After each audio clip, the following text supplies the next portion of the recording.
அதையும் சொல்லிட்டு போனாதான் சரியாகும். எங்கள் ஊர்லேயும் இப்படி ஏழைகளாக இருந்தவங்கலாம் படித்து மேலே வந்து நடுத்தர வர்க்கத்துக்கு வந்து அதையும் தாண்டி ஓரளவு மேட்டுக்குடியாகவே ஆயாச்சு. குறைந்தபட்சம் 2 கார்களாவது இருக்கக்கூடிய வீடுகள் நிறைய ஆயிடுச்சு. நாங்கள் பண்ண ஒரு பெரிய தப்பு இருக்குது. எங்கள் அம்மா அப்பா தடம் புரளாத இடங்களில் நாங்கள் தடம் புரண்டுட்டோம். குழந்தைகளுக்கு அன்பு நினச்சிட்டு செல்லம் கொடுக்க ஆரம்பிச்சிட்டோம்.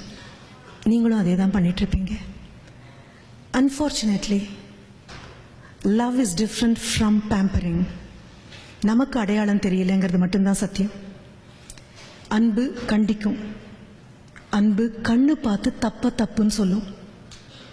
அன்புக்கு கசப்பு தெரியாது, காழ்ப்பு தெரியாது. அன்பு அரவணைக்கும், அன்பு குளிர்காய அனுமதிக்கும், அன்பு சுடும், அம்பு இதமாக இருக்கும். செல்லத்துக்கு இது எதுவுமே தெரியாது. செல்லம் பயப்படும், செல்லம் கோழைத்தனமானது. குழந்தைக்கு வேணுமோ வேண்டாமோ கொடுத்துக்கிட்டே இருக்கும். கேட்காததெல்லாம் கொடுக்கும், லஞ்சமாக கொடுக்கும். லஞ்சமாக கொடுக்கறதெல்லாம் அன்புன்னு ஒரு பேரும் பண்ணும். குழந்தை ஒரு தடவை சீறினா ஆடி போயிடும் இந்த செல்லம்.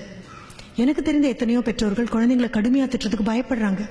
நம்ம ஏதாவது சொல்லி குழந்தைங்க ஏதாவது பண்ணிடுச்சுன்னா நான் மறுபடியும் கூப்பிட்டு கேட்பேன், அது என்னங்க நீங்கள் ஏதாவது சொல்கிறது, குழந்தைங்க ஏதாவது பண்ணுறது? ஏன் அந்த குழந்தையுடைய அறையில் இருக்கக்கூடிய டவர் போல்ட்டை கூட கழட்டி வச்சு அப்பா அம்மா இருக்காங்க.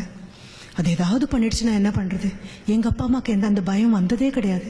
என் தாத்தா பாட்டிக்கு சுத்தமாக அந்த பயமே கிடையாது. கண்ணம் பழுக்கிற மாதிரி ஓங்கி ஒன்று வைப்பாங்க, ஆனால் அடுத்த நிமிஷம் அவங்களே தான் கோவிலுக்கும் கூட்டிகிட்டு போவாங்க. அந்த அடியில் திருத்தணுங்கிற எண்ணம் தான் இருந்திருக்கே தவிர தாக்கணுங்கிறதே கிடையாது. ஆனால் இப்போது பயந்து பயந்து பயந்து வாழக்கூடிய ஒரு தாய் தகப்பனாக மாறியாச்சு. குழந்தைங்களை கண்டிக்கக்கூடாது, குழந்தைங்களை எதுவும் சொல்லக்கூடாது.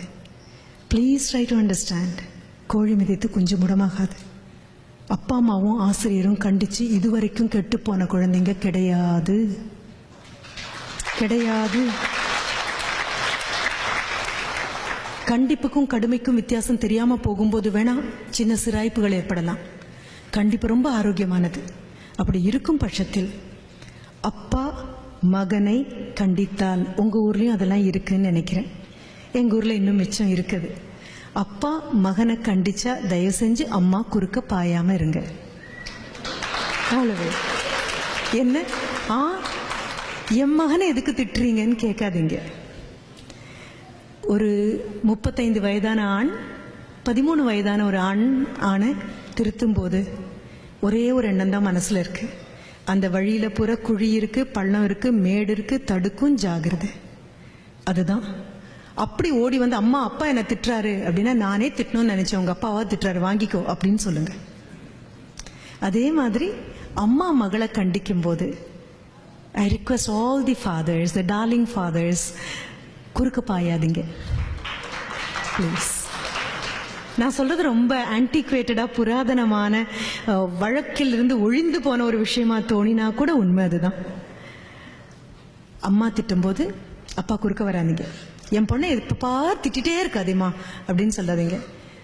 அம்மா இந்த உடை சரியில்லைன்னு சொல்லும் பொழுதோ, இந்த நடத்தை சரியில்லைன்னு சொல்லும் பொழுதோ, இந்த கோபம் சரியில்லைன்னு அம்மா சொல்லும் பொழுதோ, வாழ்க்கையில் இருந்து வெளியில் வந்த ஒரு பெண்மணி, அவளுக்கு தெரியும் எங்கே பள்ளம் உண்டு, எங்கே மேடு உண்டு, எங்கே சிராய்க்கும், எங்கே விழும் அப்படின்னு. அம்மா கண்டித்து வளர்த்த பெண் கண்டிப்பாக மோசம் போனதில்லை, அப்பா கண்டித்து வளர்த்த ஆண் கண்டிப்பாக மோசம் போனதில்லை. கணவன் மனைவிக்கு இடையில இருக்கக்கூடிய பிரச்சனையை அப்பா அம்மாவுக்கு நடுவில் தயவு செஞ்சு கொண்டு வந்துடாதீங்க. நமக்கு 2 பேருக்கும் கோவம்னா உள்ளே போய் அடிச்சுக்கலாம். குழந்தைங்களுக்கு நடுவில் கொண்டு வந்துடாதீங்க. கண்டித்து வளர்க்குறது ரொம்ப அழகான விஷயம்.